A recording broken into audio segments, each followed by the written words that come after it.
अगर कोई किसी के खिलाफ पोस्टर भी लगा देगा तो एफआईआर दर्ज हो जाएगी। इनसे सारस इसलिए छीन लिया गया क्योंकि मैं इनसे मिलने चला गया। किसी अधिकारी की क्या हिम्मत है वहां जाए और मोर को ले आए वहां से? ये जितने गमले चोरी हुए हैं सब बीजेपी के लोग चोरी करके ले गए हैं। सरकार के लोग उसको कैद करके रखे हुए हैं। जब ये पंछी को नहीं छोड़ रहे हैं, हमें तुम्हें भी नहीं छोड़ेंगे, जेल में डाल देंगे हम सबको। ब्लैकमेलिंग चल रही हो कि अगर डीजीपी परमानेंट नहीं होगा तो यूपी का चुनाव हरा दिया जाएगा। लिखने के लिए थोड़ी बहुत हिम्मत चाहिए होती है कि पोस्टर लगाने पर भी एफआईआर दर्ज हो जाती है। अगर कोई किसी के खिलाफ पोस्टर भी लगा देगा तो एफआईआर दर्ज हो जाएगी। अगर हमारा पत्रकार साथी केवल वादा पूछ लेगा कि आपने विकास के वादे किए थे, तो हो सकता है उस पर ऐसी धाराएं लग जाएं कि उसे जेल में रहना पड़े। इन्होंने जो सारस के साथ मित्रता दिखाई और सारस की जो सेवा की, उसका परिणाम यह हुआ कि सारस इनका मित्र बन गया।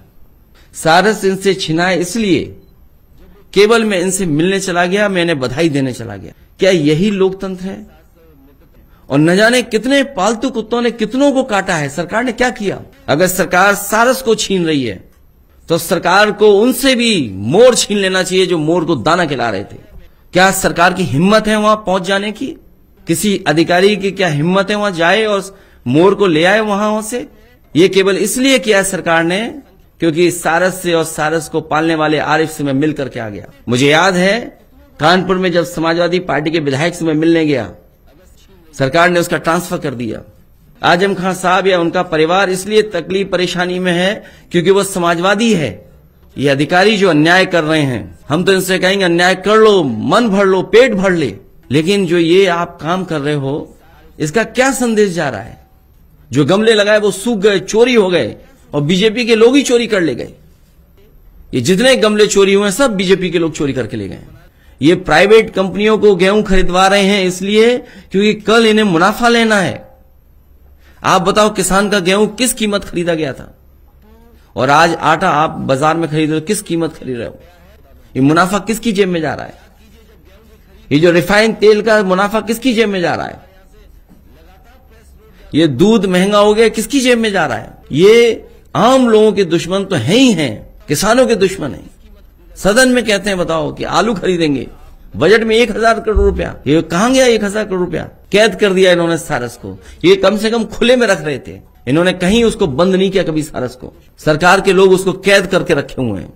सरकार बताए कहां कैद किया हुआ है? जेल में कर दिया, जेल में भेज दिया। इसीलिए मैं प्रकाशक साथी से कह रहा था कि तुमने जो बोल दिया, जब ये पंछी को नहीं छोड़ रहे हैं, हमें तुम्हें भी नहीं छोड़ेंगे, जेल में डाल देंगे हम सबको। जो लोग डेमोक्रेसी की बात कर रहे हैं वो अनडेमोक्रेटिक हैं। जो कॉन्स्टिट्यूशन को खत्म करने के लिए काम कर, एक एक कदम इनका कॉन्स्टिट्यूशन को खत्म करने के लिए है। देखिए तुम भी मत उलझो, मत उलझो। मैं जानता हूं आप लोगों को, मत उलझो। आप किसी को बचाओ नहीं। इस उत्तर प्रदेश की बर्बादी के लिए जिम्मेदार मुख्यमंत्री हैं, पर्यटन मंत्री नहीं है। पर्यटन मंत्री कब दूसरे के साथ पर्यटन कर लेंगे पता ही नहीं आपको। पहले भी पर्यटन कर चुके हैं वो, और वो पर्यटन कब करेंगे? मैनपुरी से पर्यटन मंत्री ने समाजवादी पार्टी को जिताया, तो मैं होश ही नहीं है कहीं। अंदर ही अंदर समाजवादी पार्टी से मिला हुआ था पर्यटन मंत्री। मैं स्क्रीन पर पढ़ूंगा जो एनसीआरबी का डेटा दिखाता हो कि यूपी में क्या है। यूपी में दंगे, रॉयट, सबसे ज्यादा महिलाएं असुरक्षित। वो मुरादाबाद की जो बहन, उसका अखबारों में पढ़ा, जानकारी हासिल हुई क्या हुआ उस बहन के साथ। पुलिस के पास गई और पुलिस वालों ने उसकी मदद नहीं की। वो लिख करके चिट्ठी छोड़ गई कि किसने, कौन है इसका दोषी। क्या हाथरस के केस में नहीं हुआ? उसके बाद और घटनाएं नहीं हो रही लगातार? कानपुर देहात का तो परिवार अभी मिलने आया, उनका पिताजी मुझे कल मिल के आ गया है, जिसने अपनी पत्नी और बेटी को जलते देखा। हो सकता है आपके लिए और बहुत सारे लोगों के लिए बुलडोजर खुशी की बात हो, लेकिन मैंने सदन में भी कहा, फिर कहता हूं, बुलडोजर के दिमाग नहीं होता। भाई ये है कि आप लोगों ने अपना लिखना बंद कर रखा है। समाजवादी सरकार होती तो अब न जाने क्या क्या लिखते। कमजोरी तो आप में भी है। सदन में जो बात कही गई हो, अरे जिस सरकार के पास डीजीपी अपना नहीं, चीफ सेक्रेटरी अपना नहीं, ब्लैकमेलिंग चल रही हो कि अगर डीजीपी परमानेंट नहीं होगा तो यूपी का चुनाव हरा दिया जाएगा। सोचिए, ये ब्लैकमेलिंग। और आप लोग लिख नहीं रहे कुछ भी, क्योंकि लिखने के लिए थोड़ी बहुत हिम्मत चाहिए होती है।